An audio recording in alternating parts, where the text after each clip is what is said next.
الحمدللہ رب العالمین والصلاة والسلام علی رسولہ الکریم وبعد۔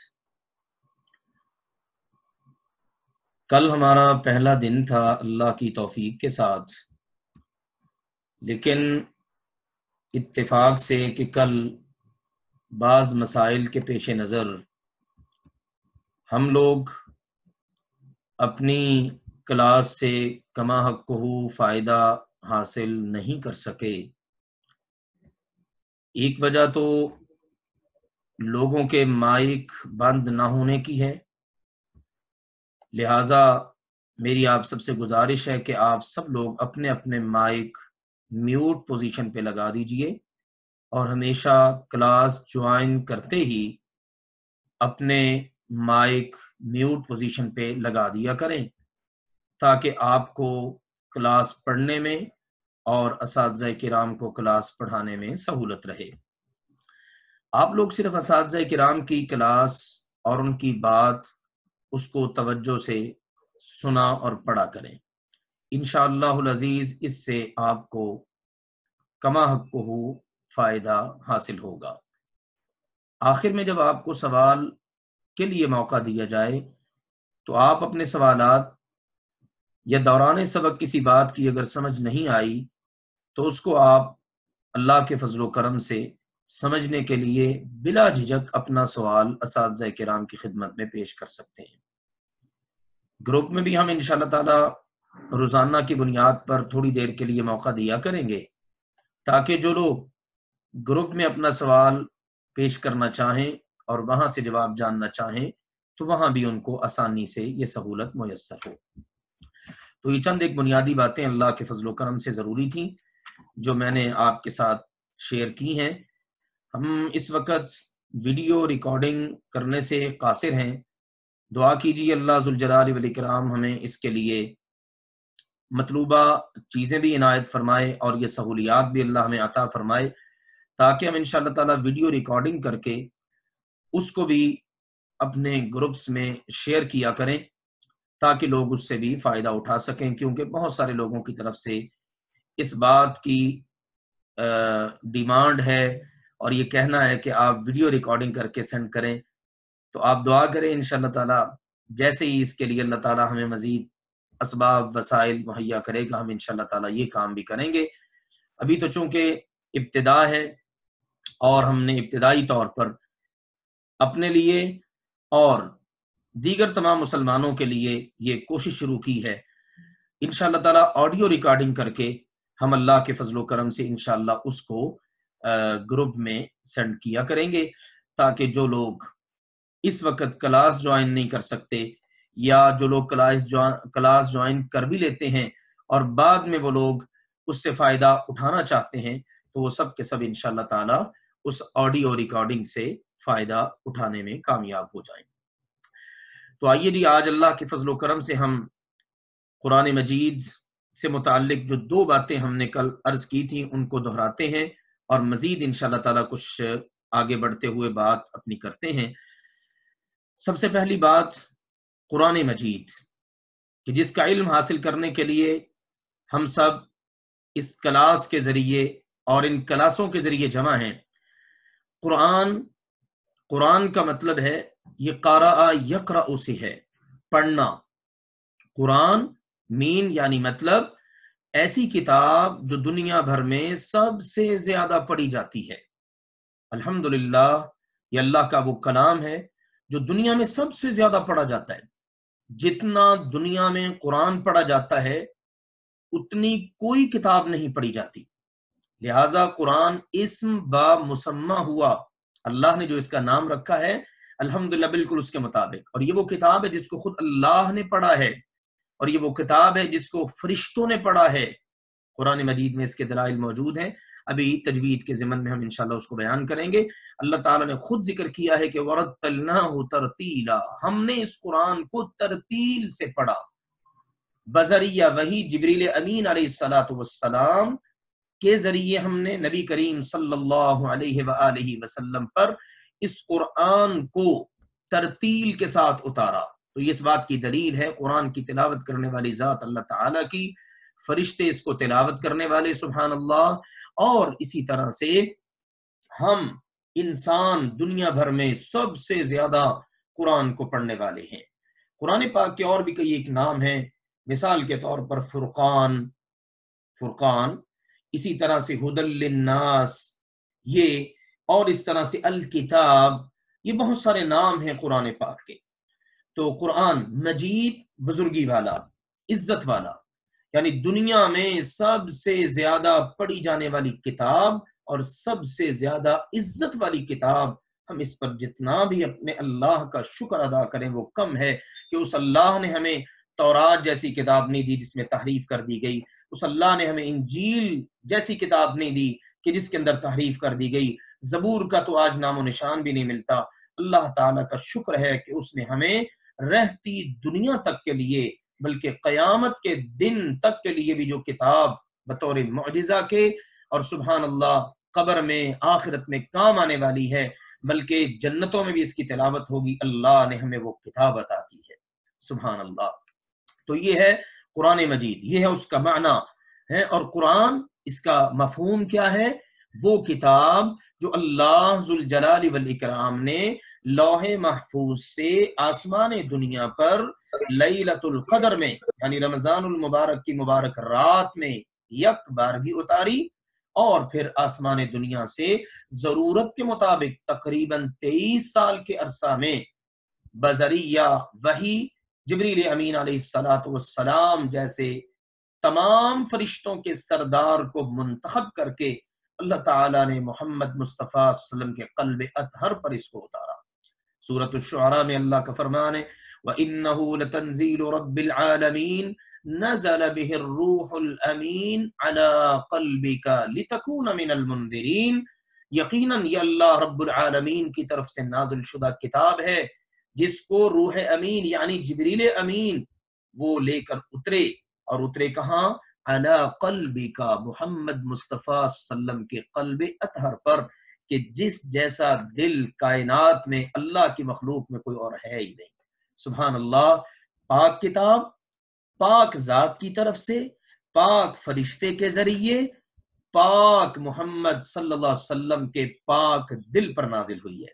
سبحان اللہ، یہ ہے قرآن، اتنی عظیم الشان کتاب۔ قرآن پاک کے معنی مفہوم کے لیے اتنی بات انشاءاللہ کافی ہے۔ اس کی عظمت، اس کی شان، اس کی رفعت کے حوالے سے ہم جتنی بھی باتیں کریں وہ یقیناً کم ہیں۔ اس کتاب کی عظمت کے لیے اتنی بات ہی کافی ہے جو میں نے بھی آپ کے سامنے عرض کی ہے کہ اللہ سبحانہ و تعالی اس کو اتارنے والا ہے، اور بادشاہوں کا جو کلام ہوتا ہے نا، وہ تمام کلاموں کا بھی بادشاہ ہوا کرتا ہے۔ تو یہ قرآن پاک اللہ ذوالجلال والاکرام کی وہ کتاب ہے جس کو اللہ نے اتارا، اور اتار کر یہ تک بتا دیا اِنَّا نَحْنُ نَزَّلْنَا الذِّكْرَ وَإِنَّا لَهُ لَحَافِظُونَ، یقیناً اس قرآن کو اتارا بھی ہم نے ہے اور اس قرآن کی حفاظت بھی ہم کریں گے۔ اور اللہ ذوالجلال والاکرام آج اس کی حفاظت کر رہا ہے، پہلے دن سے کی ہے، اب بھی کر رہا ہے، قیامت تک جاری ہے اس کی حفاظت۔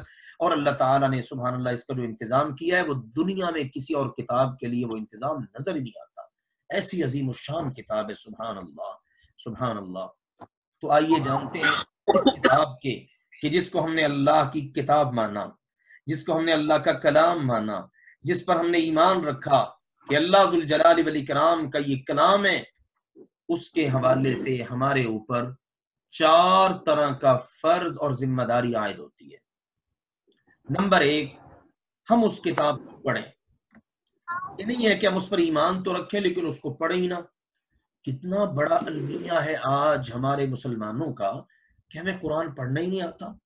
اس کلاس میں بھی بہت سارے لوگ ایسے ہیں جنہوں نے باقاعدہ مجھ سے کہا دی کہ ہمیں تو قرآن پڑھنا ہی نہیں آتا، لیکن کوئی بات نہیں، انشاءاللہ تعالی ہم اللہ کے فضل و کرم سے اس کلاس کے ذریعے ہر عمر کے مرد اور عورت کو قرآن پاک پڑھنے کی کوشش کرنے کی انشاءاللہ تعالی پوری طرح سے اللہ کے فضل و کرم سے جستجو جگا دیں گے اللہ کی توفیق سے، اور آپ کو اس میں انشاءاللہ تعالی بہت لطف بھی آئے گا انشاءاللہ تعالی۔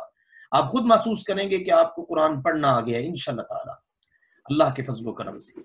تو یہ لیکن المیہ ہے نا ہمارے معاشرے کا کہ مسلمانوں کو آج قرآن نہیں پڑھنا آتا، حالانکہ اللہ تعالیٰ کی عظیم الشان کتاب ہے، ہمارا اس پر ایمان ہے، یہ لا ریب کتاب ہے، ساری کتابوں کی سردار کتاب ہے، ٹھیک ہے، اور یہی وہ کتاب ہے کہ جس وقت ہم نے قبر میں جانا ہے تو قبر میں جب ہم سے سوال ہوں گے نا، اور انشاءاللہ ہم ان سوالوں کے جوابات صحیح دے دیں گے کہ ہمارا رب اللہ ہے، ہمارے نبی محمد کریم صلی اللہ علیہ وسلم ہے، ہمارا دین اسلام ہے، تو اللہ کے فرشتے ایک چوتھا سوال بھی کریں گے.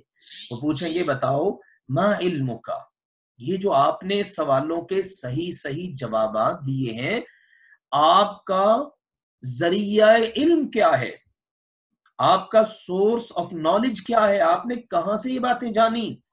تو انشاءاللہ وہاں ہم کہیں گے قرأت کتاب اللہ، ہم نے دنیا میں اللہ کی کتاب کو پڑھا تھا. ہمارے پیارے نبی کریم صلی اللہ علیہ وسلم نے ہمیں یہ بات بتا دی کہ مسلمان آدمی صحیح جواب دینے والا اللہ کے فرشتے کو کہے گا قرأت کتاب اللہ، میں نے دنیا میں اللہ کی کتاب کو پڑھا تھا، اس نے مجھے بتایا ان سوالوں کے جوابات کے بارے میں کہ اللہ کون ہے، اللہ کے نبی کون ہیں، اللہ کا نازل کردہ دین کیا ہے. تو محترم و معزز طلبہ و طالبات، یہ ہے اللہ کی وہ عظیم الشان کتاب جس نے قبر میں بھی اللہ کے فضل سے ہمارا ساتھ دینا ہے. تو ہم اسی سوچ کے ساتھ قرآن کو پڑھنے کی کوشش کریں کہ اللہ میں دنیا میں کتاب پڑھوں تو قبر کی اندھیر کوٹھڑی میں میں تیرے فرشتوں کو یہ جواب دینے میں کامیاب ہو جاؤں کہ میں نے تو دنیا میں اللہ کی کتاب کو پڑھا تھا. اور یہ اللہ کی کتاب کو پڑھنا اللہ کی کتاب کا حق ہے، اور ہمارا اس کے حوالے سے یہ فرض ہے، ہم نے اس فرض کو ادا کرنا ہے. وگرنہ ہم سے پوچھا جائے گا کہ تم نے میری کتاب کا فرض کہاں تک ادا کیا تھا، ہمارے بس جواب ہونا چاہیے اللہ میں نے تیری کتاب کے حوالے سے اپنے فرائض کو ادا کیا تھا. تو پہلا فرض ہے قرآن پاک کو پڑھنا، اور قرآن پاک میں جا بجا اس بات کے تذکرے موجود ہیں، اللہ ذوالجلال والاکرام کی طرف سے تعلیمات موجود ہیں، ٹھیک ہے، کہ قرآن پاک کو پڑھو. قرآن پاک کے پڑھنے پر تمہیں ایک ایک حرف کے پڑھنے پر 10 نیکیاں ملیں گی. تمہیں اللہ ذوالجلال والاکرام 10 نیکیاں عطا کرے گا ایک حرف کے پڑھنے پر. اور حکم رسول بھی ہے کہ اقرأ القرآن، قرآن کو پڑھا کرو. فَإِنَّهُ يَأْتِي يَوْمَ الْقِيَامَةِ شَفِيعًا لِأَصْحَابِهِ، قیامت کے دن قرآن اپنے پڑھنے والوں کے لیے شفیع بن کے آئے گا، سفارش کرنے والا بن کے آئے گا. لہٰذا اس بات پر ہم سب کو توجہ کرنی چاہیے کہ ہم قرآن پاک کو دن رات پڑھیں. ٹھیک ہے، میں نہیں کہتا کہ آپ سپارہ پڑھ لیں، 2 سپارے پڑھ لیں، نہیں، آپ ڈیلی کا 1 صفحہ پڑھ لیں، آپ ایک آیت پڑھ لیجئے، آپ صرف ایک آیت پڑھ لیں. ایک آیت میں کتنے حروف ہوں گے؟ کم از کم قرآن پڑھنے والوں میں تو ہمارا شمار ہو جائے نا، اور قیامت کے دن قرآن ہمارا سفارشی بن کے اللہ کی بارگاہ میں آئے. تو یہ ہے قرآن پاک کا پہلا حق. میں اس وقت صرف قرآن پاک کے 4 حقوق بنیادی آپ کے سامنے عرض کروں گا. دوسرا حق اور قرآن پاک کے حوالے سے ہمارا دوسرا فرض وہ ہے قرآن پاک کو سمجھنا. ہمارے رب نے جو کتاب اتاری ہے، میں اس کو پڑھتا تو ہوں، کیا مجھے اس کی سمجھ بھی آتی ہے؟ دنیا کے اندر میں جتنی بھی کتابوں کو پڑھتا ہوں، اردو میں پڑھوں، انگلش میں پڑھوں، کسی اور زبان میں پڑھوں، تو جب تک میں اس کو سمجھ نہ لوں میں آگے نہیں بڑھتا. کیا ہر شخص کی یہی حالت نہیں ہے؟ بالکل ایسی ہی حالت ہے. ہر شخص پڑھتا ہے، اسٹوڈنٹس کالج میں، یونیورسٹی میں، اور اسی طرح سے سکول لیول پر اپنے تمام کتاب کے اندر پائے جانے والے جملوں کو، باتوں کو سمجھ کر آگے بڑھتے ہیں. تو ذرا سوچنا چاہیے، آج ہم اللہ کی کتاب کو پڑھتے ضرور ہیں لیکن ہم نے اس کو کبھی سمجھا ہی نہیں. سنن ابن ماجہ کے اندر کتنی بڑی ہمارے لیے خوشخبری موجود ہے کہ اگر ہم اللہ کے کلام کی صرف ایک آیت سمجھ کر پڑھ لیں تو یہ 1000 نفل پڑھنے سے زیادہ افضل اور بہتر ہے. ہماری نوافل کی طرف کتنی توجہ ہوتی ہے، میں اتنے نفل پڑھ لوں، اتنے نفل پڑھ لوں. ایک طرف ہم 1000 نفل پڑھیں، کتنا وقت لگے گا؟ گھنٹوں لگ جائیں گے. اور ہر رکعت میں ہم نے سورۃ الفاتحہ تو مست ہے نا کہ پڑھنی ہے. تو کتنی آیات پڑھنی ہے؟ 1000 رکعت اور 7000 آیات، اور وہیں پر آپ صرف ایک آیت سمجھ کر پڑھ لیں تو یہ اس 1000 نوافل سے کہیں زیادہ بہتر ہے.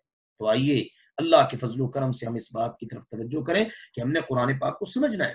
اللہ نے اس لیے فرمایا افلا يتدبرون القرآن ام على قلوب اقفالها، کیا یہ لوگ میرے قرآن پر، میرے کلام پر، میرے فرامین عالیہ پر تدبر نہیں کرتے؟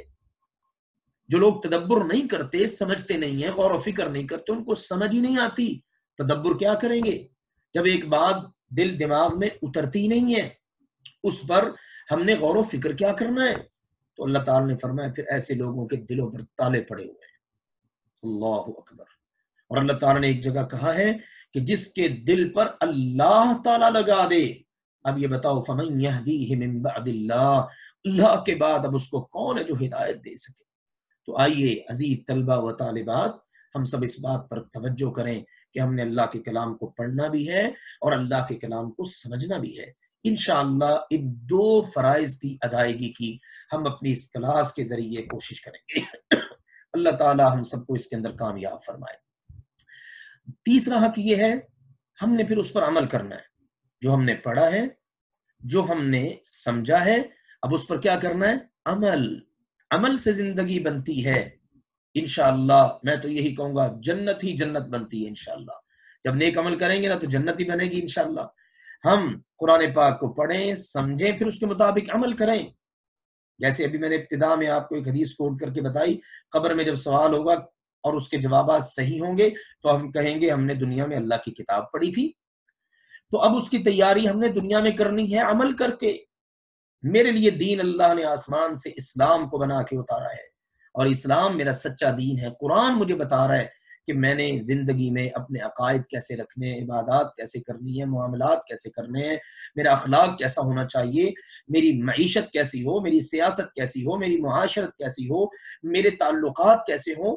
یعنی پیدا ہونے سے لے کر مرتے دم تک ہمارا گائیڈ، ہمارا رہبر، ہمارا رہنما وہ اللہ کا قرآن ہونا چاہیے. اسی لیے تو احادیث کے اندر آتا ہے، نبی اکرم صلی اللہ علیہ وسلم نے فرمایا من حفظ القرآن وعمل بما فیہ، جس نے قرآن پاک کو یاد کیا پھر جو کچھ اس کے اندر ہے اس پر عمل بھی کیا. یعنی صرف قرآن پاک کو پڑھ لینا کافی نہیں، اس پر عمل کرنا بھی ضروری ہے.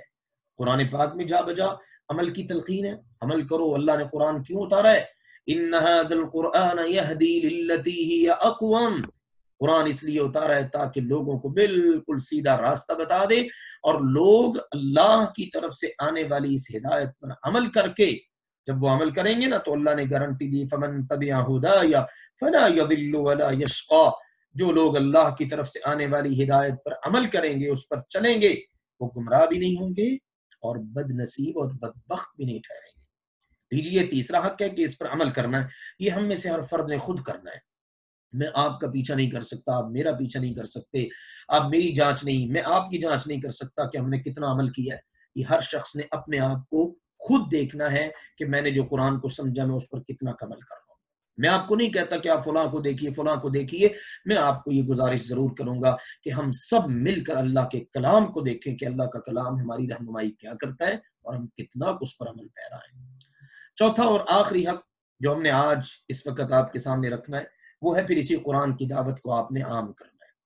ہر دوسرے شخص تک، جہاں تک آپ کا بس چلے، آپ نے اسی کی دعوت کو عام کرنا ہے. اسی کا پیغام آپ نے لوگوں تک پہنچانا ہے کہ یہ میرے رب کی کتاب ہے، میں نے اس کو پڑھا ہے، میں نے اس کو یہ سمجھا ہے، میں اس پر عمل کر کے اپنی زندگی میں یہ بہار لے آیا ہوں. چلیے آپ بھی ذرا اس کو پڑھیے، آپ بھی ذرا اس کو سمجھیے، آپ بھی دیکھیے، آپ بھی اپنی زندگی میں اس کے ذریعے چینج لائیے. تو اس طرح سے ہم نے اس کی دعوت کو دوسروں تک پہنچانا ہے. یہ ہمارا فرض بنتا ہے. نبی اکرم صلی اللہ علیہ وسلم نے فرمایا بلغوا عنی ولو آیہ، تم میری طرف سے پہنچا دو، یہ تمہارا فرض ہے، بھلے تمہارے پاس ایک آیت ہی کیوں نہ ہو. یعنی اس کے لیے ضروری نہیں ہے کہ آپ پورا قرآن پاک پڑھ جائیں، نہیں، آپ کو صرف ایک آیت آتی ہے، آپ نے اس کو پڑھ لیا ہے، آپ نے اس کو سمجھ لیا، آپ اس کو لوگوں تک پہنچا دیں. سبحان اللہ، یہ کیسی خوبصورت بات ہے. آج ہمارے کہا جاتا ہے کہ جب تک آپ کے پاس اتنے علم نہ ہو آپ دعوت دے ہی نہیں سکتے، آپ مبلغ بن ہی نہیں سکتے. کتنی عجیب بات ہے. ہمارے پیارے نبی اکرم صلی اللہ علیہ وسلم نے تو ہمیں سند دے دی، سرٹیفکیٹ دے دیا، ہمیں پرمیشن دے دی کہ اگر آپ کے پاس ایک آیت، ایک حکم، ایک فرمان بھی موجود ہے آپ اس کو بھی لوگوں تک پہنچا دیجئے. تو آؤ میرے عزیز طلبہ و طالبات، ہم سب اس بات کی کوشش کریں کہ ہم نے انشاءاللہ اللہ کے کلام کو پڑھنا بھی ہے، اللہ کے کلام کو سمجھنا بھی ہے، اللہ کے کلام پر عمل بھی کرنا ہے، اور انشاءاللہ تا دم آخر، آخری دم تک انشاءاللہ اسی کی دعوت کو لوگوں تک پہنچانا بھی ہے. اس کے بعد آخر میں چند منٹ میں آپ کے سامنے یہ بات رکھوں قرآن پاک کو پڑھنے کے حوالے سے. انشاءاللہ تعالی ہم جس علم سے استفادہ کریں گے اس علم کو کہتے ہیں تجوید. تجوید کا تعلق قرآن پاک کے ساتھ ہے. تجوید یعنی قرآن پاک کو خوبصورت کر کے پڑھنا، جیسے اللہ نے اتارا ہے ویسے ہی پڑھنا ہے. اور یہ لازمی چیز ہے۔ صحابہ کرام نے رسول اللہ صلی اللہ علیہ وسلم نے اس کو تجوید کے ساتھ پڑھا، اللہ تعالیٰ نے قرآن پاک کو تجوید کے ساتھ اتارا ہے، جبریل امین نے رسول اللہ صلی اللہ علیہ وسلم کے اوپر تجوید کے ساتھ پڑھا ہے، تمام ائمہ محدثین نے تجوید کے ساتھ پڑھا ہے۔ اس لیے اہل علم کا متفقہ فیصلہ ہے قرآن پاک کو تجوید کے ساتھ پڑھنا فرض اور لازم ہے۔ امام جزری رحمہ اللہ تعالی فرماتے ہیں من لم یجود القرآن آثم، جو بندہ قرآن کو تجوید کے ساتھ نہیں نہ پڑھتا وہ بندہ گناہگار ہے۔ تصور کیجئے ذرا، ہم تو اس شوق کے ساتھ قرآن پڑھیں کہ میں ایک ایک حرف پڑھوں تو مجھے اللہ 10 نیکیاں عطا کرے، لیکن میں تجوید کے بغیر ہی پڑھ رہا ہوں، جیسے اللہ نے اتارا ہے ویسے نہیں پڑھ رہا۔ اسی لیے فرماتے ہیں اللہ تعالیٰ نے اس قرآن کو اتارا ہی تجوید کے ساتھ ہے، اللہ نے قرآن کو اتارا ہی تجوید کے ساتھ ہے۔ تو جیسے اللہ نے اتارا ہے نا، اللہ پسند کرتا ہے ان اللہ یحب ان یقرأ القرآن کما انزل، یہ رسول اللہ صلی اللہ علیہ وسلم کا فرمان ہے کہ اللہ تعالیٰ پسند فرماتا ہے جیسے اس نے قرآن اتارا ہے نا ویسے ہی اس کے قرآن کو پڑھا جائے۔ اللہ نے قرآن اتارا کیسے؟ فرمایا وَرَتِّلِ الْقُرْآنَ تَرْتِيلًا، حکم دیا میرے پیغمبر آپ قرآن کو ترتیل سے پڑھیں، اور اپنے بارے میں اللہ نے کہا وَرَتَّلْنَاهُ تَرْتِيلًا، ہم نے بھی اس قرآن کو آپ پر ترتیل سے ہی پڑھا ہے، اور فرمایا وَقُرْآنًا فَرَقْنَاهُ لِتَقْرَأَهُ عَلَى النَّاسِ عَلَى مُكْثٍ، آپ نے لوگوں کو پڑھانا ہے نا تو ہم نے تھوڑا تھوڑا قرآن اس لیے اتارا ہے تاکہ آپ اس قرآن کو ترتیل کے ساتھ لوگوں کو پڑھائیں۔